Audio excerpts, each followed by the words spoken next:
Hi friends! This is DaintyTank. Thank you for joining me today. This is Heart of the Woods, part 14.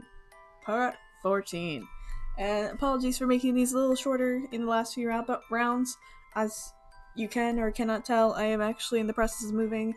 Things are starting to go into boxes, and more boxes are going within boxes, and then there's just boxception going on right now, so, yeah.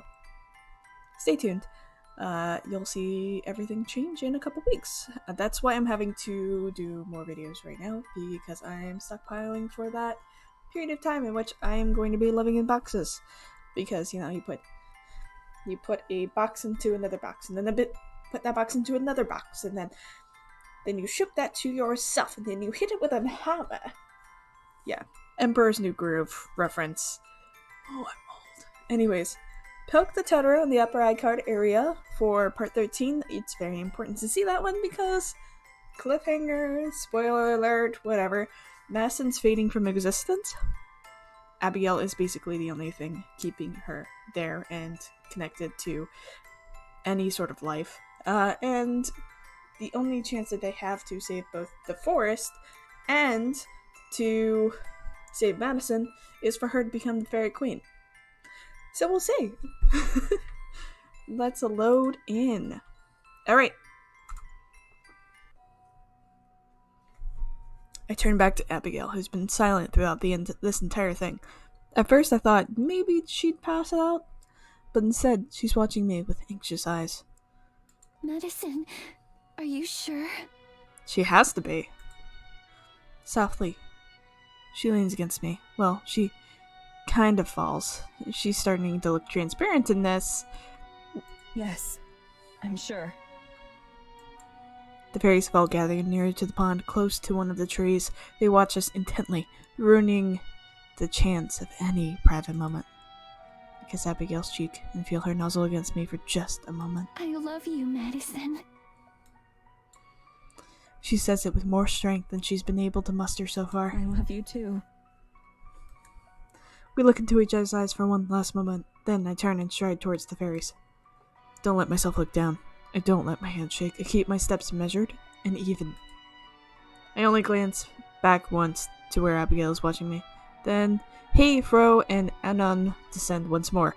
Frio loosely grips a crown of woven flowers and leaves, as out of season as the rest of this grove. I would say that doesn't feel real, but to tell the truth, it's been a long time since anything has. Is it time? Is it?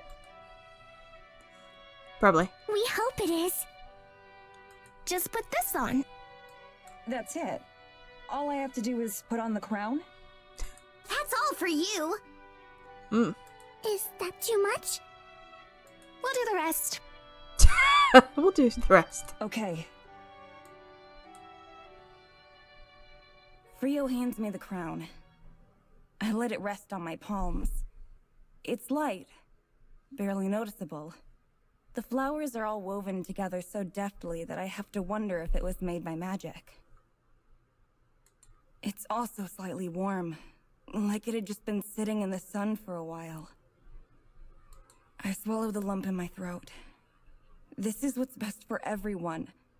Not just for me or Abigail, but for the whole forest. Facts. With one swift motion, I reach up and place the crown on my head. That's pretty. It fits perfectly, as if it was made for me. I wonder if it was. The moment it touches my hair, the fairies start to move. They chatter out loud, but there are so many of them speaking that it's impossible to hear what they're saying. I don't even know if they're human words. Altogether, they sound like a forest of rustling leaves. I shut my eyes as I feel a tingling sensation. It starts at the top of my head and slowly works its way through me. It's not uncomfortable at all, but it also isn't anything ignorable. Something soft brushes against my face and hands. It feels like snow, but isn't cold. And when it melts away, there is no trace of wetness left behind. An invisible force feels like it's tugging me in every direction at once, but I stay rooted to the spot. A light scent of pine fills my nose. Somehow, it's nostalgic. I open my eyes, still in the middle of my metamorphosis. Whoa. Whoa. Warmth spreads through my body like a hot cup of coffee, and with it comes understanding. Of the forest, and how I'm a part of it. I'm acutely aware of its existence, tuned to its precise frequency. I imagine this must be what Abigail meant by being connected. Memories that aren't mine start to run through my head. A movie that I can't shut off. Visions of trees sprouting from the earth and growing skyward, and of clouds forming and then falling apart. Each denizen of the forest, every tree, every deer, even the forest spirit itself, come to mind at once, feeling like old friends I haven't seen in a while. Oh. None of it feels new. It's not intrusive or foreign. Rather, this knowledge feels like something that's always been there, but without my awareness. Or maybe something I'd forgotten. It's comfortable. And still the fairies dance overhead, their rustling chants even louder as they perform their ritual. I wonder if all fairy queens are inaugurated this way. And at the same moment I wonder, I know instinctively that they aren't. Visions of a beautiful woman whom I immediately recognize as the missing fairy queen come to mind.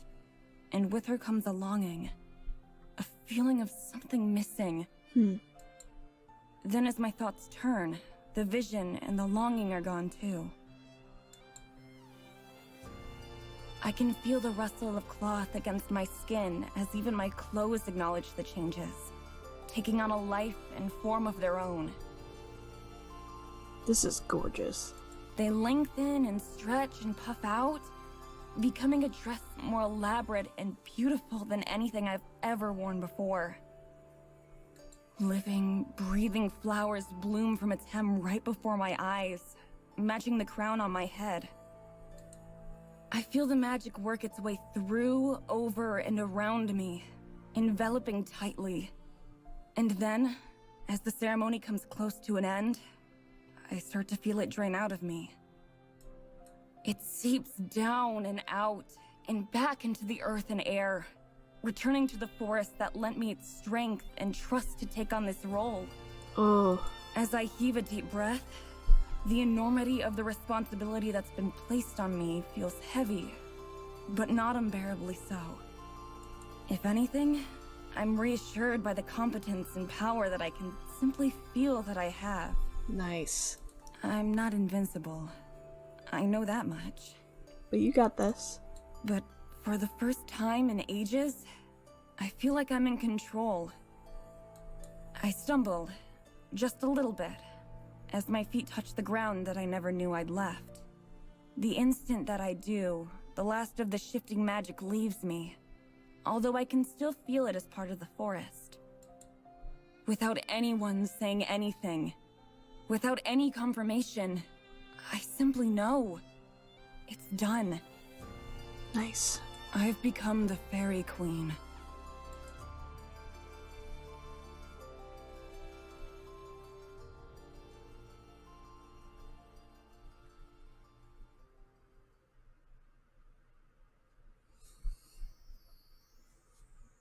Chapter 5. I was so close to end of chapter 4.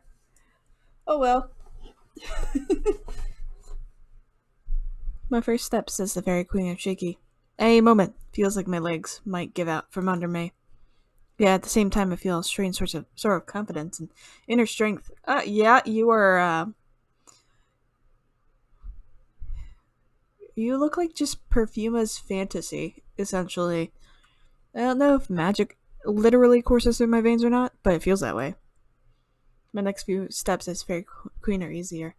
Keep my gaze fixed on Abigail as I made my way towards her. She waits impatiently, concern clearly etched on her face. The fairies buzz agitated overhead, darting and dashing to pointless directions. In pointless patterns, though they don't vocalize anything. I can hear their voices clearly in my head. Our queen! Welcome home. How does it feel? I acknowledge their words, and at the same time, I can feel myself be acknowledged. Comes as naturally as breathing. I feel that I'll give to them. I promise that I'll get to them in a moment. Madison, are you alright? She clings to my side, her slender arms tight around me. Though I'm not shaking anymore, her presence is still infinitely reassuring. I press my lips to her head, and we sway gently back and forth, and I can feel her too. As part of the forest, her presence is warm and comforting in my head, as in my arms. I'm fine. I'm totally fine. She makes a sound that I think is a gasp, but then I soon realize it's a sob. Abigail cries against my shoulder, her arms tightening like a vase. Vice? Vice. I don't ever want to let her go. I hold her as tightly as I can while her body is racked with sobs. Her breath and tears are warm, almost painfully hot. Thin lace of my new outfit does little to inhibit them. I'm so sorry that all of this is happening. I'm sorry. It's not your fault, my love. Gently, I find her hands, and take them in mine. I squeeze them, trying to impart the same kind of solace that she gives to me. It's okay. Really. I'm happy things turned out this way. I'm glad that I met you, no matter the circumstances. Her cries get stronger, and I drop on my hands in order to brush her hair back from her tear-stained face. We hold each other tightly until she's able to calm down. Meanwhile, the fairies still continue to circle overhead, although they remain respectfully silent. Finally, Abigail heaves a steady breath and steps back just a little bit. I'm sorry again. It was just that seeing you there with the fairy light. I mean, you looked beautiful. You still do. More than beautiful.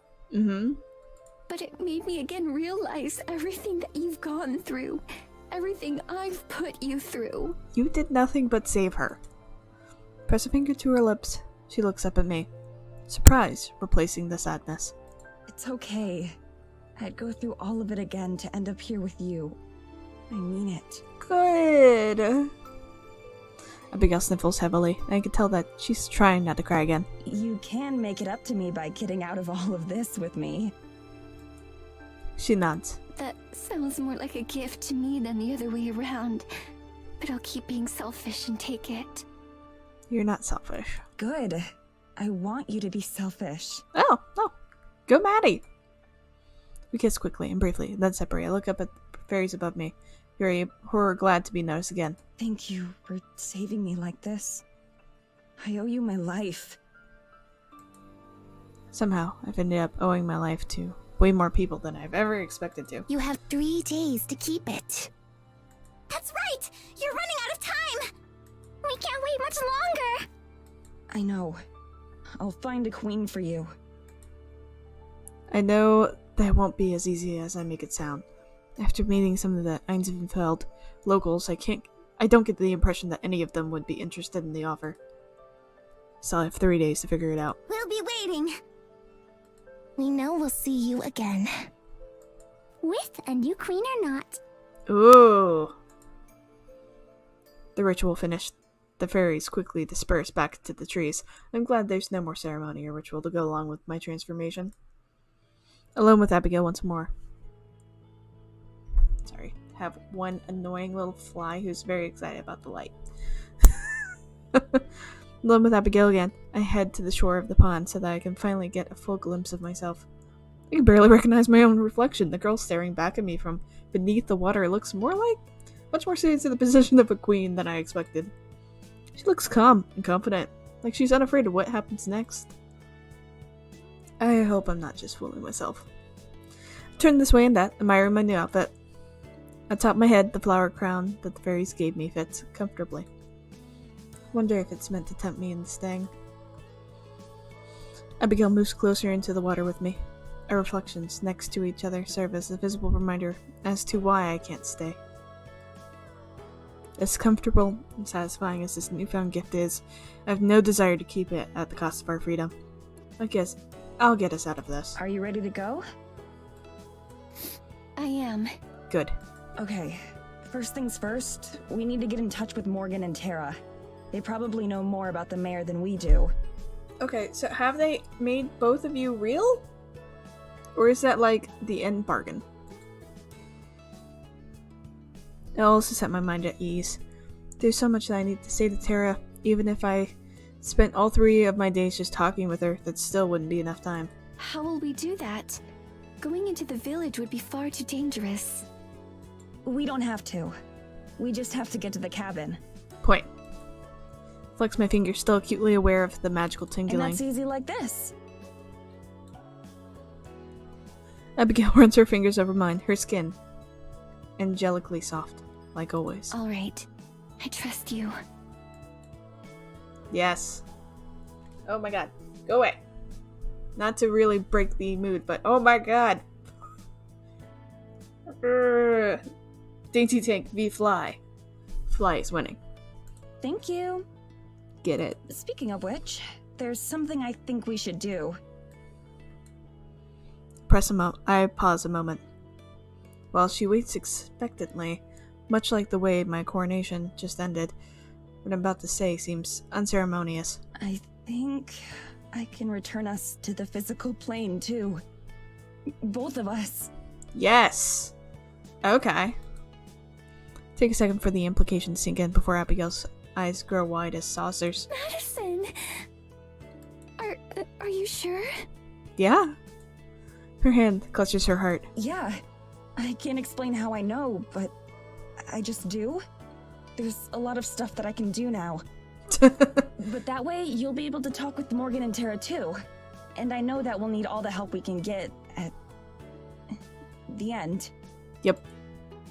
I keep banishing thoughts of what that end will be, because there's only one way that this can end. Putting a stop to Evelyn, once and for all. I don't need that weighing on my mind along with everything else right now. I understand. You know that I wouldn't just abandon you, Madison. Yeah. I know. Abigail takes a deep breath, setting herself. Okay. I'm ready. Oh! I silently step forward, taking her hand in mine, close my eyes and bow my head, and I feel her do the same. I feel the magic course through me and out of me, spreading like vines from my fingers. It affects both me and her, taking our very forms and rebinding them to the mortal world where they belong. I can feel Abigail tense up and hear her breathing getting shallow. Still, I keep my eyes closed, willing the magic to continue working. It obeys my whims effortlessly. And then, after a moment that feels like an hour, the flow of magic slows and then stops. I open my eyes. Abigail's still there, her hands warm in mine. Her eyes slowly open as well, meeting mine. This close together, I can feel her breath warm against my face. How do you feel? A light breeze blows through. For the first time in 200 years, Abigail's gown sways in the wind. It's cold. Yeah, you guys kind of put yourselves out in the middle of a freezing cold, but she says and laughs, pressing herself even more tightly against me. Abigail shivers, her teeth begin chattering within seconds of her transformation. Despite how poofy it is, her gown really isn't very warm at all. Fortunately, the chill doesn't bother me. It wouldn't make sense for a fairy queen to be susceptible to the cold. But taking care of Abigail is a pressing matter. Let's go to the cabin. I can get us there quickly. Good. She just nods, wrapping her arms tightly around herself. I hug her tightly as well and press and access the magic once again. This time, I'll use it to teleport us across the forest, so it's very boundary where the cabin is. Holy snap, Maddie! And where my powers stop being useful. Oh. Since the cabin and the village are technically outside the bounds of the forest, once I step past the trees, I'll just be a regular ghost again. At least, until I go back to the forest. So I can't get too far away. If Evelyn were to find out where we are, or make some move against us, I'd be powerless to stop her. Better to not even give her that opportunity. Still, the transportation is smooth. It doesn't even feel like we move. Instead, we close our eyes in the fairy clearing. We open them again, and the cabinet is just in front of us. Seeing again strikes a ping in my heart. It feels like forever ago. I guess technically it was a lifetime ago. I'm sorry. Oh, that one got me. There's no time to get sentimental, though. Not when Abigail's like this. Instead, we hurry to the front door. Miraculously, the door is unlocked. I guess Morgan and Tara had more important things to worry about than locking up the last time they were here. Hopefully a heater's working. We rush inside and turn on both the lights and the heater. As warming air cranks out, Abigail's relief is palpable and immediate. She settles down into one of the chairs, comfiness outweighing even her curiosity for just a moment. Better? Much. Good. She luxuriates in the feeling, eyes closed in bliss. Her fingers absent-mindedly scrape the soft cushion of the couch, which she presses her back into. It's so soft. Oh. Then she leaps to her feet, zooming towards the kitchen. She drags her fingers along every different surface as she goes, stopping to examine most of them. She rubs the edge of the counter. Madison, it's so smooth and cold. At the sink, she examines the faucets intently. Before spinning one of them, cold water pours out over her hands and she yelps in shock, but quickly grins. Madison, it's like a river. This is adorable. Then she reaches the heater, which is pretty much keeping her alive right now. Like a cat, she basks in front of it, relishing the warmth. Every sensation seems to bring her immeasurable joy. For me, it's been a couple weeks. For Abigail, it's been 200 years without feeling warmth or cold or textures. I watch fondly. I wish I had more time to enjoy ourselves. Much more time to show her modern things like films. I remind myself that I can't think like that. We just don't have the time yet. We just have to get through this. Then we have all the time in the world. I'm going to get you some warmer clothes. I'll be right back. All right. Sinking into the heater. She's still plopped in front of the heater, closer than I would have thought is comfortable. Smiling, I head into what had once been my bedroom. It's been rearranged a bit. My suitcase has been shoved to one corner, forgotten. My laptop sits atop my bed, although most of the video gear is missing. Tara and Morgan must have taken it with them while they left. Good thinking. Start booting up my laptop when I roll the suitcase to my bed and start sifting through my clothes. After everything I've been through, the actions feel so mundane that I have to give myself a second to let it all sink in. Everything's been moving so fast since that night Abigail and I kissed by the water. There's hardly been a chance to breathe. Still, being back on familiar territory with familiar comforts is reassuring. It makes me feel like a human again. Something as simple as being able to push a button on my computer and watch it respond is a little miracle that I don't think I'll take for granted again. Getting used to the necessities of normal life like eating and sleeping will definitely take some time though. Same with keeping warm. Unfortunately for Abigail, my clothes are the only option she has. They won't fit her as well, but they should be better than the nightgown she's been wearing for so long. I complete the outfit with a cute hat. I hope she likes it. Oh, I'm so intrigued. Here you go. They're not the best fit, but they should at least keep you warm. Good. Abigail hurries over and reverently takes the bundle from me. Are these your clothes? Yeah, they are. I hope that's okay. She holds the bundle to her chest. I'll treasure them. Oh. I show her to the bathroom and also explain how everything works. I have to admire her restraint in just accepting everything modern in stride. Oh. It isn't too long before she emerges once again. She holds her arms wide, the cloth hanging a little loosely from her in parts, but she's smiling. Oh, that's adorable. Ah, yes, especially with the little hat. Yeah, with the cabling. How do I look? Absolutely adorable. Gorgeous. That's a word too. That's the word I managed to stamina out. Although there's a whole slew of them that would work. Call me biased, but I think my clothes look better on her than on me. Giggling, she does a slow spin, showing up more. The person who chose them has wonderful taste. Cute! Abigail gets comfortable in the living room while I grab my laptop from the bed. I sit down beside her, turning it so she can see. This is a computer. It can do a ton of things, but it also lets people talk via long distances. And that's how you're going to contact Tara? Right. Abigail watches with rapt attention as I open the browser and wait for the painfully slow internet to load my email. There are so many different pictures and words. Don't you ever lose track of where you are? Yes, sometimes. Not really. You get used to it. Yeah, until you have way too many windows with way too many tabs, and then you're like, oh my god, my world. Surely you're being modest. I imagine very few people could operate one of these. Unfortunately, most people are required to operate one of these. I love her. The little hearts! Oh!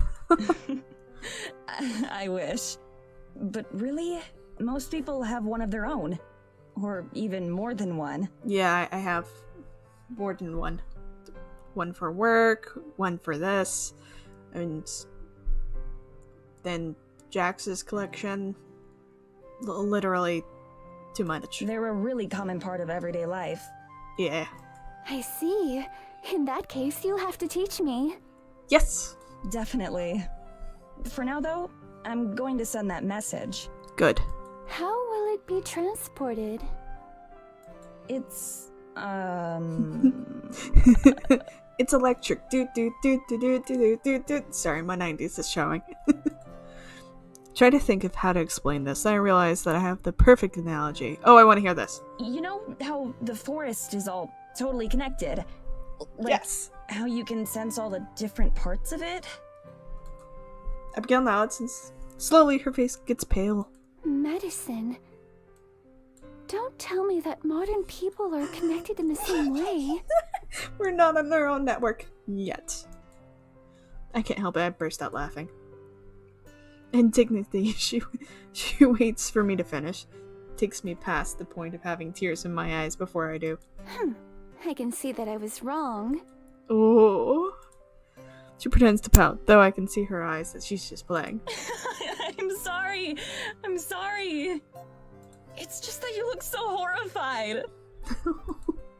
She laughs too. Well, imagine how I feel. Apparently nothing is impossible anymore, so I simply have to assume the worst. She snuggles against me, pressing her cheek against my shoulder to show that she's only pretending to be upset. So, go on. Do explain it then. It's not the people who are connected, but the machines. If you have a computer, you can send a message instantly to any other computer in the world. It's not instant, but it feels instant, yes. There's different layers that it has to go through, and the email goes through the SMTP layer, and then down to transport layer. Transport layer is actually where you get TLS. So you hear of SSL, like that's the secure thing. SSL has not been secured for years. It's been depreciated. However, SSL is what people have understood as secure. They're like, oh yeah, SSL, it stands for security. No. That's socket, secure socket layer is what it was named, because that's one of the layers. We are now on TLS, which is transport layer, which is a layer below that. We're like layers deep. It's like Inception, but securely transporting information over digital binary that transports via light. Yeah, we're gonna move on. It's more complicated than that, but that's the easy way to put it. Yeah, that's much easier than what I just said. I see. So you're going to send a message to Tara's computer? Mm-hmm. Right. I'm going to tell her to come and meet us here. I hope she'll believe it's me. Say something that she'll know it's only you. I'm sure that she'll know, somehow. A nod, entering Terry's email address into the field. It feels absurdly formal to be sending an email of all things to get in touch with her. I don't think we've ever had an email conversation in our lives. I'll leave subject line blank. Anything I can put there would feel comical. I don't really know how to word the rest of the message, so I don't think about it. I just put my fingers to the keys and start to type. I know this is going to sound kind of hard to believe. Yeah.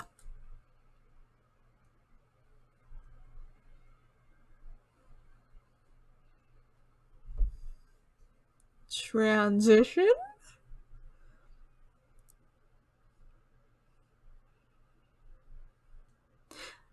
I'm acquainting Abby with modern technology when the sound of loud voices from the outside interrupts me mid-sentence. Well, one very obnoxiously loud voice. I only know one person who can make a record like that. Grabbed Abigail's hand and lead her into the living room just in time to hear Tara and Morgan reach the door. Tara, stop for a second.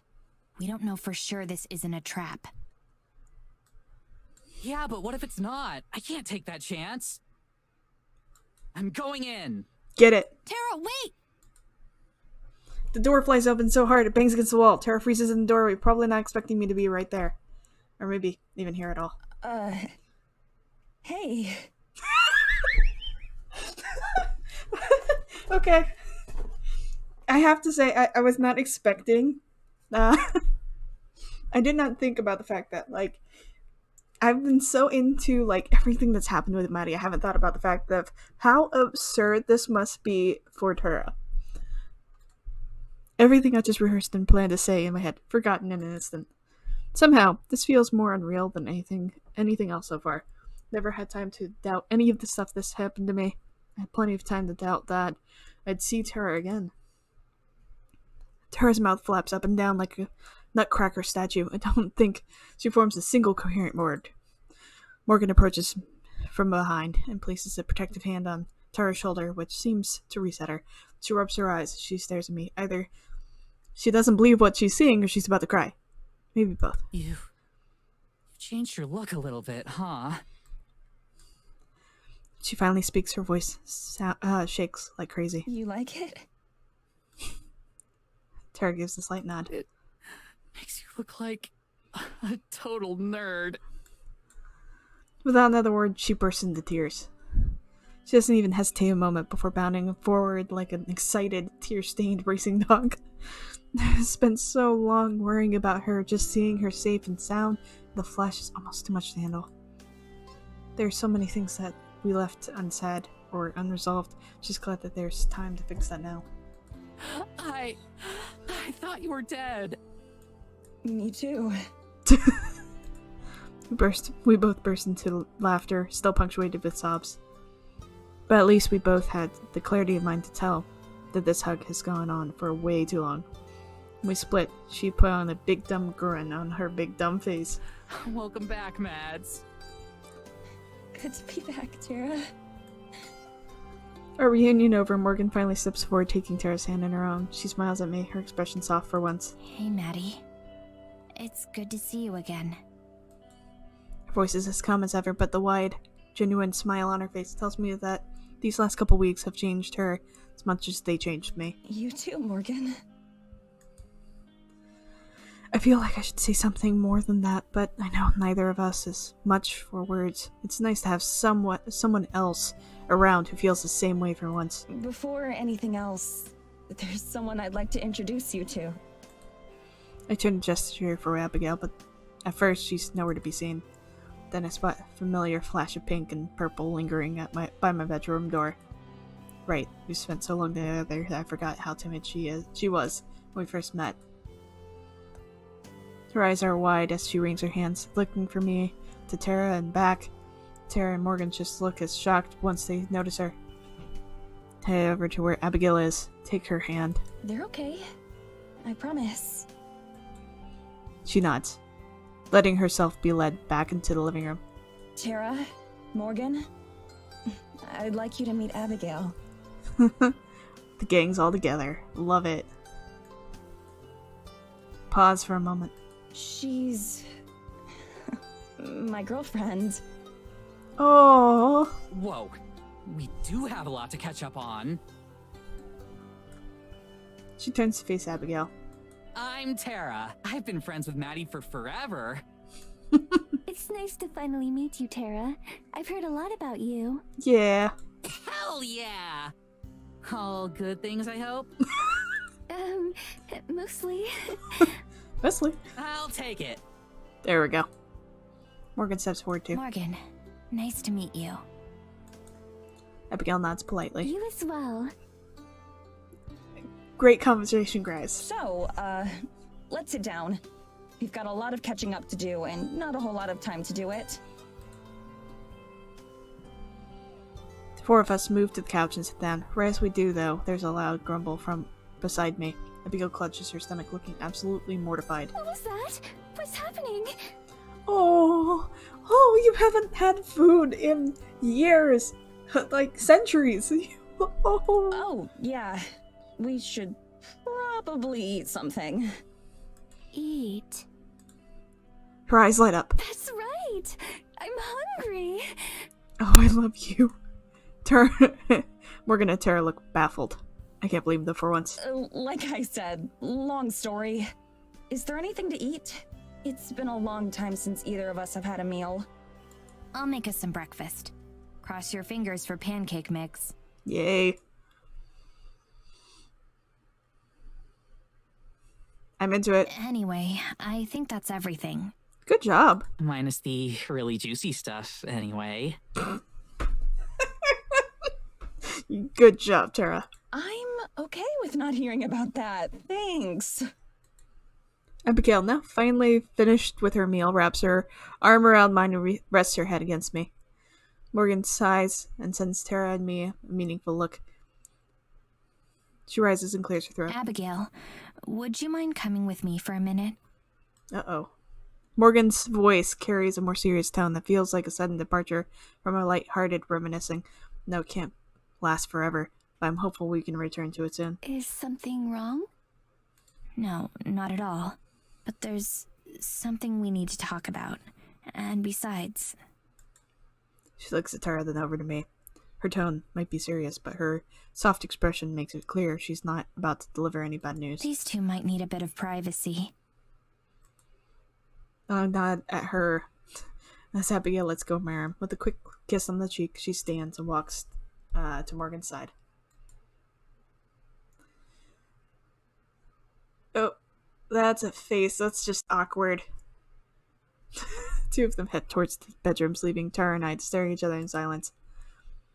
We look away from each other awkwardly. As I try to think of what to say. Should I speak first? Should I wait for her? What do I say? She knows how much I've missed her, but there was so much tension between us before I died. Never had a chance to apologize for hiding Abigail.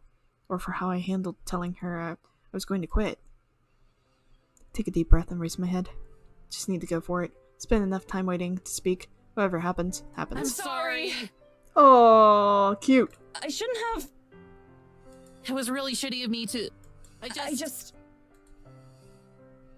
Both slam our mouths shut again. Tara's face reddens and she chuckles softly. Maybe we should take turns.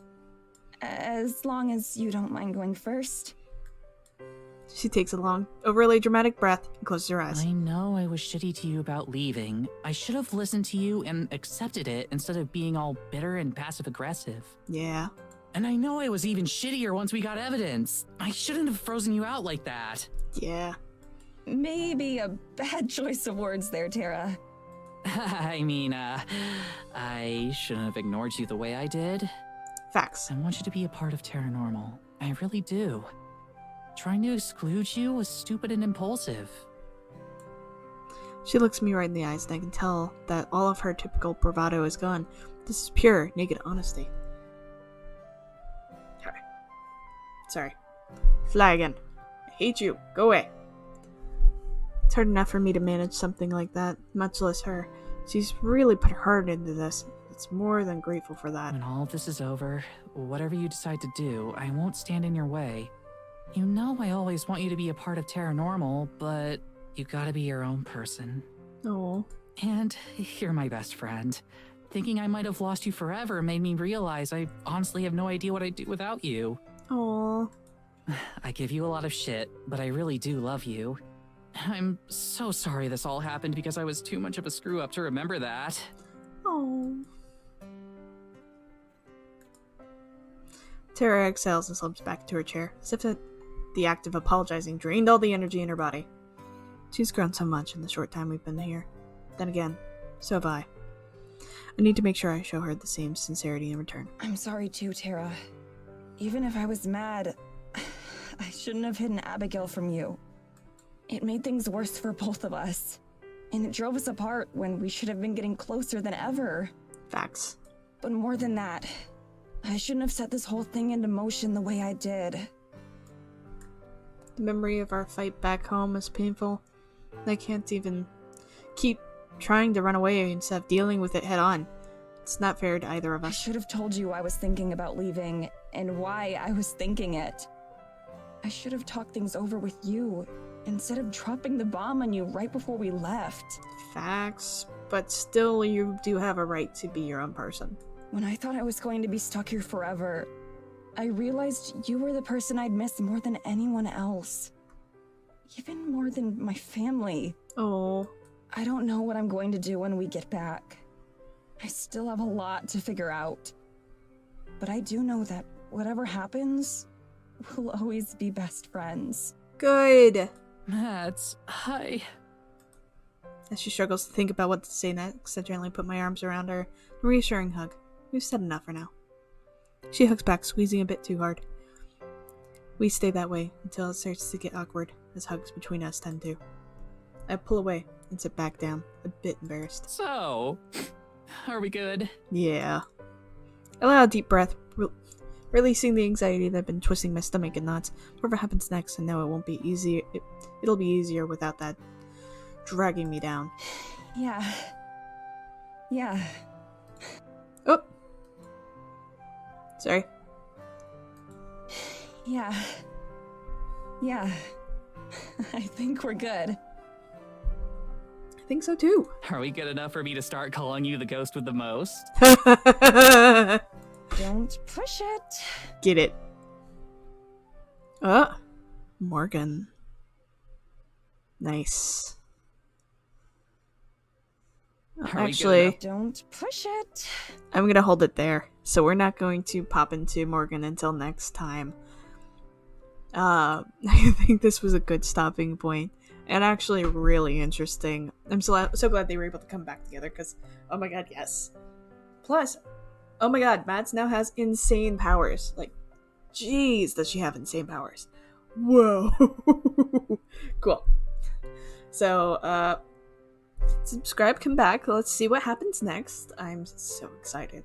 They're finally able to turn the tide. It's so close. We're in chapter 5. I think there's 6 chapters, I think. Yeah, but we'll see. I'll see you next time. Be safe. Bye.